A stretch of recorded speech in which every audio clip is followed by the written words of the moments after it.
professeur, dans les kiosques, pour parler de la presse, les sujets qui vendent le plus se rapportent au désir. Pour ne pas parler de viol, d'actes contre nature, entre autres. Absolument. Alors, quelle est la place du désir dans l'existence de l'homme? J'ai envie de dire tout de suite que l'homme est un être de désir par nature. C'est au fond parce qu'il est capable de désirer que l'homme se différencie à la fois de Dieu et de la bête. Parce que, au fond,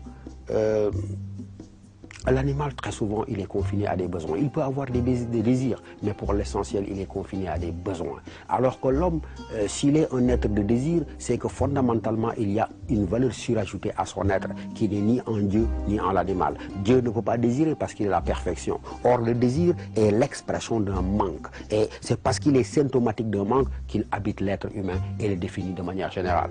Est-ce que je ne pourrais même pas m'amuser à dire pour taquiner que l'homme est une bête sexuelle et qu'au fond, il faudrait comprendre ces dérives auxquelles vous faites allusion et que la presse quotidienne a l'habitude de relayer, mais elles sont liées également à une sorte de moralisme ambiant. Les gens, ils ont la gâchette facile de ce point de vue-là. Chacun se proclame professeur de vertu, alors qu'en réalité, c'est ce qui nous habite. C'est sans doute peut-être la chose du monde la mieux partagée. Nous ne sommes pas en train d'encourager au vice, nous ne sommes pas en train d'encourager au dévergondage sexuel, mais nous sommes en train de constater simplement que de plus en plus, l'humanité, elle ne se fait plus par le haut, c'est-à-dire par la tête et par la pensée, mais elle s'exprime par le bas. Dans l'Antiquité grecque, un philosophe qui s'appelle Diogène se masturbait sur la place publique et il proclamait, c'est le fait de se masturber, il proclamait que c'est l'expression de sa bêtise, de sa bestialité, mais également de son inhumanité.